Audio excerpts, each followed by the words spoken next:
नमस्कार। आप सुन रहे हैं द बॉलीवुड रेडियो और मैं हूं आपके साथ आकाश। दोस्तों, ये किस्सा है तो संजय दत्त का, लेकिन इस किस्से का एक बड़ा सिरा राजेश खन्ना से जुड़ता है।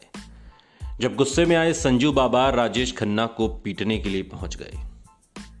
बॉलीवुड के मशहूर एक्टर राजेश खन्ना ने अपनी फिल्मों और अपने अंदाज से हिंदी सिनेमा में जो एक बड़ी लकीर खींची, उसे तो खुद संजय दत्त के पिता सुनील दत्त भी नहीं तोड़ पाए। राजेश खन्ना ने फिल्म आखिरी खत से बॉलीवुड में डेब्यू किया था, लेकिन उन्हें सुपरस्टार बनाया फिल्म आराधना ने। राजेश खन्ना अपने करियर से इतर अपने अफेयर को लेकर हमेशा सुर्खियों में रहे। एक वक्त ऐसा भी था जब वो एक्ट्रेस टीना मुनीम के साथ रिलेशनशिप में थे और ये उनके करियर के आखिरी दिनों की बात है।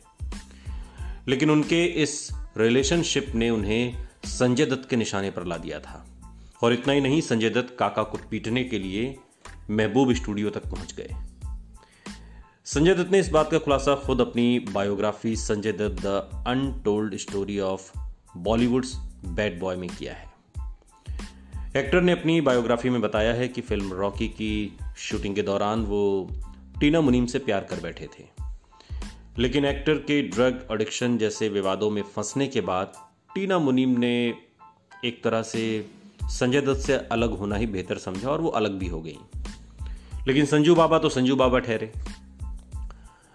टीना मुनीम तो अलग हो गई, लेकिन संजय दत्त ने टीना मुनीम से खुद को अलग नहीं किया। और उस दौरान टीना मुनीम की एक्टर राजेश खन्ना के साथ फिल्म सौतन भी रिलीज हो गई थी, जिसे लोगों ने खूब पसंद किया।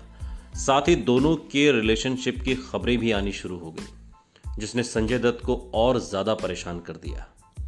एक्ट्रेस के बारे में उन्होंने अपनी बायोग्राफी में लिखा था कि पूरी दुनिया जानती थी कि वो हर किसी को बेवकूफ़ बनाती है, लेकिन मैंने अंधे की तरह व्यवहार किया और उसका बचाव भी किया।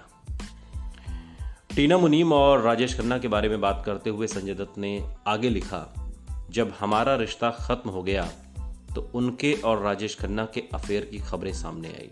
मुझे लगा कि मेरा प्रयोग किया गया है, इस पूरे मामले में मेरा इस्तेमाल हुआ है। हर कोई मुझ पर हंस रहा था। इस बात को लेकर ही संजय दत्त ने राजेश खन्ना को पीटने का फैसला कर लिया। और वहीं काका उस वक्त महबूब स्टूडियो में अपनी फिल्म की शूटिंग कर रहे थे, तो ये सब कुछ वहीं पर करने की प्लानिंग की गई।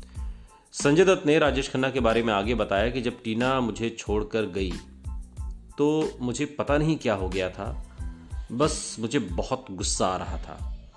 मैं इस चीज़ को बर्दाश्त नहीं कर पा रहा था कि कोई मुझे कैसे छोड़ सकता है।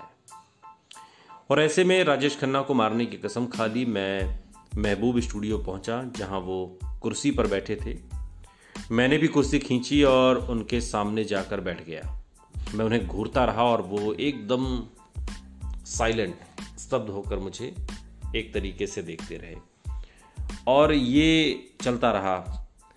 लेकिन राजेश खन्ना चूंकि जिस नेचर के इंसान थे, वो ज़्यादा लड़ाई झगड़े और उसमें नहीं थे, और एक एज का, आप कहिए उम्र का भी एक पड़ाव था, एक ढलान कह लीजिए। लेकिन एक तरीके से संजय दत्त के जो इरादे थे वो राजेश खन्ना को पीटने के थे और वो इसी मकसद से महबूब स्टूडियो पहुंचे थे। लेकिन एक कहते हैं कि जब सामने वाला अगर आपकी बात को समझ ले और कोई रिएक्ट ना करे तो आप खुद ही हार जाते हैं। और यही सब कुछ एक तरीके से हुआ।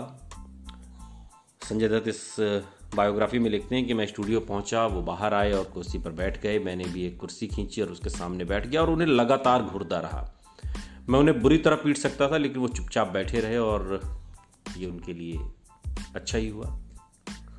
सुनते रहिए द बॉलीवुड रेडियो, सुनता है सारा इंडिया।